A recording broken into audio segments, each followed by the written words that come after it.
I came here to tell a story about first my dad and the day I became a dad, which was 5 years before I became a biological father.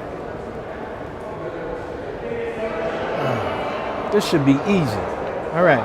When I was young, one of the things I remember between 3 and 5, my father told me he would never leave me. Told me only death would keep him from me. So I waited for 3 years for him to show up in the project, and he never showed up. So at 8 years old, when Martin Luther King got killed, I said my father was dead. I told everybody. He said, "Where your father at?" I said he was dead, because he was dead to me. Because I waited 3 years, he didn't show up. It seemed like forever. 4 years after that, he showed up. And when he came, what he offered me was he had bought a house, he had got married, he had 2 Cadillacs. He was working to get back to us. It just took him 7 years. By then, 12 years old, we started Magnificent 20. I didn't want no guidance. I was a man for the last 4 years, and I believed I didn't need him. I didn't need a father. I didn't need a dad. All I needed was myself. So we weren't close at that time. But 3 years later, when I was 15, me and my dad started being cool again. I started talking to him and seeing him, and the most important thing is when he became grandfather to my kids. So we survived that. The other story I want to mention was 35 years ago, a black baby in Hartford was born. I was told that was my baby. And I waited 9 months for the baby to be born for proof that it was my baby. At the exact time he was born, told his mother that that wasn't my baby. She cried and said, "I swear, there's your baby." You know? I said, "But if I take him home and raise him, he can have my name." So I named him Paul Joseph Comer Jr., even though at that immediate second I knew he was not my biological son. And it didn't matter to me because I was the only black man in the operating room at the time he was born. So even though I knew I could never be his biological father, I knew forever I would be his dad. And I was his dad. I raised him for 2.5 years of his life. Then his mother came back. I had found a wife. We had got married. We were about to start a family. But the court says that a baby should be with his mother. And all I can claim is that I was raising him for 2.5 years. And I loved him. He was my son. I was his dad. I never tried to be his biological father. I never stopped being his dad. So he went to court, and my wife demanded a blood test. I knew the blood test would come out that 99.9% I was not his father.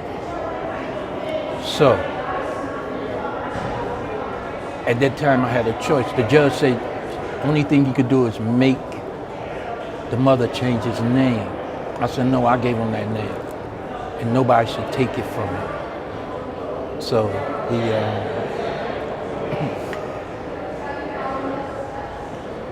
I stayed his father for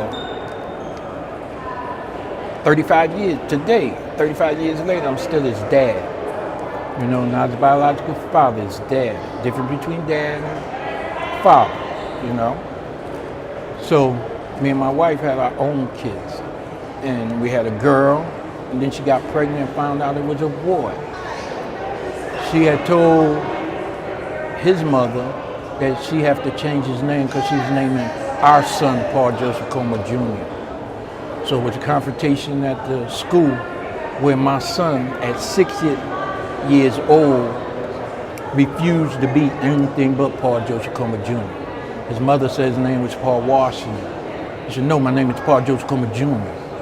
So when I went to the school, they said he won't say his new name. He said, Dad, and he asked me, he said, Dad, you said my name was Paul Joseph Comer Jr. I said, it is. He said, you said nobody could take my name from me. I said, they can't. And at that time, what he said was they was trying to take my name. I said, y'all can't take his name. I talked to his mother. His mother said, your wife called me and said she was naming her son Paul Joseph Comer Jr. I said, I know that. That's what she chose to name him, give him my name. I am his father. She said, what? So 2 people gonna be named Paul Joseph Comer Jr.? I said, evidently it is, because nobody could take his name. You know, there's no record of me being his father. I stayed his dad. I took him to Disney World with the family for the 20th anniversary of Disney World and the 25th anniversary of Disney World. I didn't take him with me because he stayed back.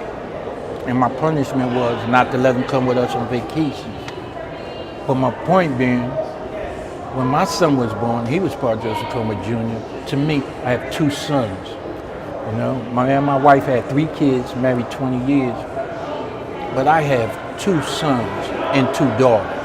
I don't know how to differentiate a biological father and a dad other than when you take a kid that's 3 days old and you raise him for 2.5 years. It taught me how to love, because I cut love out of my life at 8 years old when my father didn't come back. So I was on my own. I became a man. That's 50 years ago this year. So I never expected ever to be nothing but the greatest father in the world. And my oldest son, the judge said that I had no legal right, but I went and talked to his mother, and we agreed to let him come over the house every other weekend and a month during the summer, which turned into every weekend in the whole summer.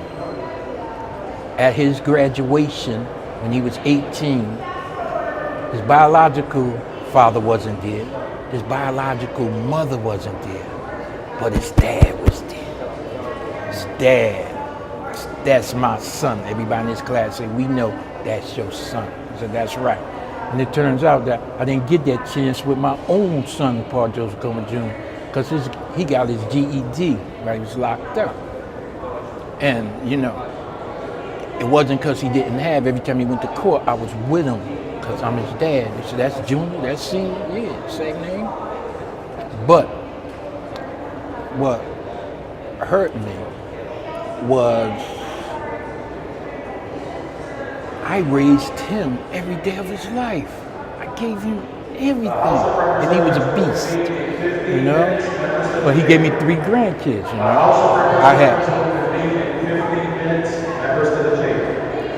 I have a daughter that's a college graduate, me and my wife.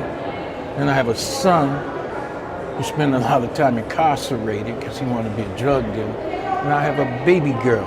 My first daughter got a bachelor's degree with honors. My second daughter, bachelor's degree with honors, got her master's at 23 years old. And now she's a teacher in Waterbury for the last 2 years of a 2nd grade class. But in the middle, the second Paul Joseph Comer Jr. turned out to be a beast. But he's given me 3 grandchildren, 10, 8, and 2, by 2 different women. So 3 degrees by the girls, 3 grandkids by my son. I'm good, you know? But I never had grandparents, being half white, half black. The white family told my mother when she married my father, "You're a nigga, get out." What my black family told my mother was, the kids could come over, but you can't. So at 5 years old, my first militant move was, wherever my mother couldn't go, I didn't go.